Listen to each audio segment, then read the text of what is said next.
The morning rush at Willow and Company Cafe was brutal. Orders flew in, customers buzzed, and the clinking of coffee mugs drowned out conversation. At the center of it all was Elise, a soft-spoken barista who had only been working there for 6 weeks. With her curly hair pulled back in a bun and sleeves rolled up, she moved with quiet focus. She wasn't the fastest, but she never got flustered, and she smiled through every misorder and spilled latte. Unfortunately, her manager, Craig Baxter, had no appreciation for grace under pressure. He ruled the cafe with a brittle sense of authority, snapping orders like whip cracks and humiliating anyone who didn't meet his ever-changing standards.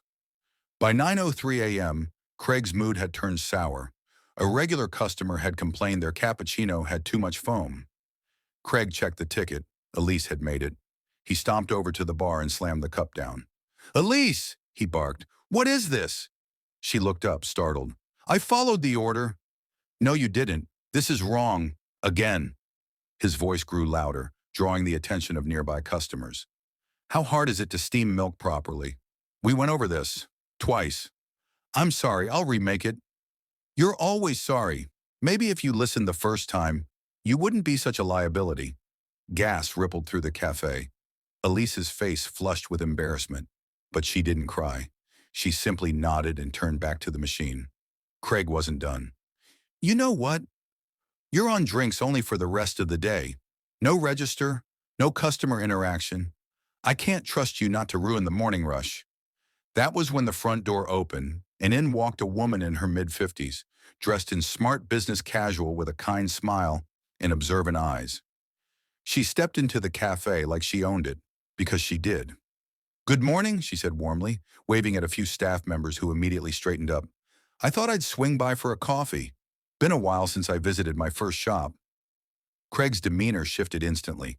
"Ms. Willow, wow, what a surprise. We didn't know you were coming by today." Margaret Willow, founder and CEO of the Willow and Cumber coffee chain, smiled at Craig, but then looked past him, straight at Elise, who was hunched over the espresso machine, hands shaking. "Are you Elise?" She nodded slowly, confused. Margaret walked over and, without hesitation, wrapped Elise in a warm, genuine hug. "I've heard so much about you. You're the one who offered to cover extra shifts last week, right?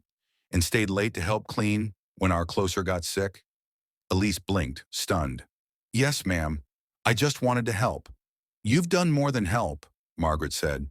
"You've made an impression. The district manager said you've been kind, thoughtful, and reliable." Craig cleared his throat nervously. "There was a little issue with a drink just now. Nothing major." "I saw," Margaret cut in, her voice cool now. "I was outside when you decided to berate her in front of half the cafe. I've spent decades building a culture of dignity here, Craig. You knew that when I hired you." "She's new," Craig mumbled. "I was just trying to hold the team to a standard." "No, you were trying to assert control by belittling someone doing her best," Margaret said. "And I don't tolerate that." He stiffened. "Are you firing me?" "You don't need to make this harder," Margaret said gently. "You're welcome to resign, effective immediately. I'll make sure your last paycheck is processed today." Craig stood frozen for a beat, then turned and stormed out the door without another word. Margaret turned back to Elise, who looked mortified. "I didn't mean to cause—" "Cause what?" Margaret interrupted. "A moment of truth? Elise, you're exactly the kind of person I want representing this company." That afternoon, Elise was promoted to shift lead, with full support from the staff, and a new name tag with gold trim. The cafe returned to its familiar rhythm, but now the team moved with a little more pride, and Elise stood a little taller behind the counter.